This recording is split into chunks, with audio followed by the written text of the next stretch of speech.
លើកនេះចង់ណែនាំភាសាទៀតនៅខាងបិណ្ឌគឺថារួចរាល់អស់ហើយសូម្បីតែភួយកម្រាលពូកអីហ្នឹងក៏រៀបចំឲ្យហើយអស់ដែរសម្រាប់ការបង់ថ្លៃចំណតឡានអីក្នុងមួយខែ$50នៅហ្នឹងហើយចំពោះអ៊ីនធឺណិតមាន3ក្រុមហ៊ុនសម្រាប់ឲ្យយើងជ្រើសរើសស្រឡាញ់កញ្ចប់មួយណាសេវាកម្មមួយណាក្រុមហ៊ុនមួយណាស្រេចតាមចិត្តហើយចំពោះ view វិញគឺបែរទៅមើលឃើញគេជ្រួចហ្មងបើសិនជាក្នុងឱកាស countdown ហើយសម្រាប់ទំហំវិញ net គឺ66 square meter ហើយបានឃើញក្នុងវីដេអូស្រាប់គឺ facility គឺមានគ្រប់សពបែបយ៉ាងទាំងអស់តាំងពីទូទឹកកកតាំងពីម៉ាស៊ីនត្រជាក់ទូម៉ាស៊ីនបោកកៅអៅមានគ្រប់អស់ហើយចំពោះខ្ញុំស្រឡាញ់ការរស់នៅហើយនឹងស្ដាប់ធ្នាប់នៅម្ដុំខាង Urban Village នឹងព្រោះដោយសារអីអត់សូម្បីតែយើងចង់ស្វែងរករបស់របរញ៉ាំអីគេមានហាងមានអីពេញលេញរបស់គេហើយចង់ប្រាប់មួយទៀតពាក់ព័ន្ធជាមួយនឹងការហាត់ប្រាណជីមហើយនឹងអាងហែលទឹកអានឹងបងផ្សេងខ្ញុំទៅស្គាល់នៅហាងញ៉ាំអីនៅខាងខមអាគារ H ហ្នឹងណា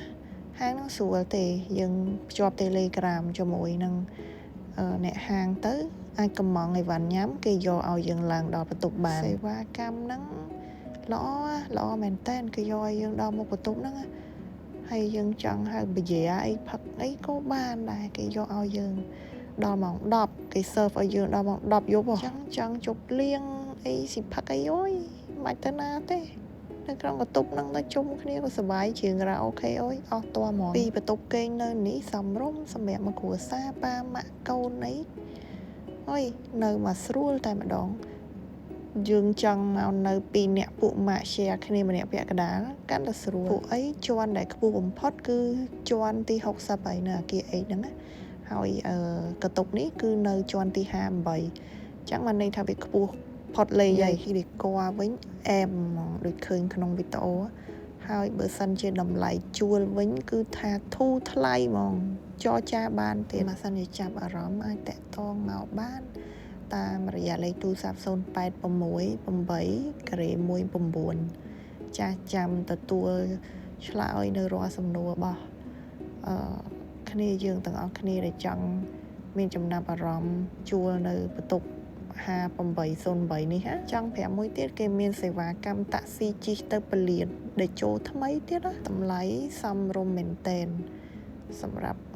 transportation មួយហ្នឹងហើយក៏មានអត្ថប្រយោជន៍ដែរដូចធ្លាប់បានដឹងពីមុនអញ្ចឹងខ្ញុំធ្លាប់ធ្វើវីដេអូដែលបង្ហាញពីសហគមន៍នៅក្នុងជុំវិញUrban Village ហ្នឹងរួចម្ដងហើយគឺមានសពគ្រប់បែបយ៉ាងទាំងអស់ចាហើយក៏មាននៅវីដេអូចង់បង្ហាញពីអាងហែលទឹកនៅខាងហ្នឹងដែរចំពោះតម្លៃវិញសម្រាប់ resident គឺគេមានតម្លៃបង់ជាតើខែឬក៏3ខែម្ដងឬ1ឆ្នាំម្ដងអញ្ចឹងទៅតែមើលចំពោះអ្នកចំណូលក្រៅចាក៏អាចបង់ជាប្រភេទថ្ងៃបានដែរក្នុងម្នាក់គេគិតកូនក្មេងដូចជា$3មនុស្សធំ$5ក្នុងមួយថ្ងៃម្ដងដែលយើងចូលទៅហ្នឹងអានេះគឺផ្លូវចេញចូលហើយគេ scan មេដៃគេមិន scan កាតបន្ទប់ទេហើយបន្ទប់ទឹកគេហ្នឹងនៅហ្នឹងសម្រាប់គេលាងសម្អាតខ្លួនហើយនេះគឺជា contact emergency in case ហើយនេះគឺជាតម្លៃតាក់ស៊ីដែលយើងជិះទៅពលានយន្តហោះចំពោះហាងនេះគឺនៅខាងក្រោមអាគារ H ហ្នឹងហ្មងចុះមកមាន Starbucks ហើយនឹងហាងញ៉ាំបាយហ្នឹងវាមកល្មមសមរម្យដែរទិដ្ឋភាពអីអានោះកន្លែងគេ scan មនុយ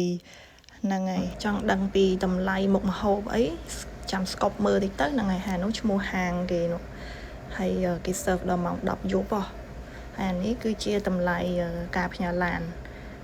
ការផ្ញើឡានដូចជា1ម៉ោង1000សម្រាប់យើងនៅក្រៅណាចាវីដេអូហ្នឹងមានតែប៉ុណ្្នឹងចាហើយអរគុណដែលបានទស្សនាតាំងពីដើមរហូតដល់ចប់ចាអរគុណ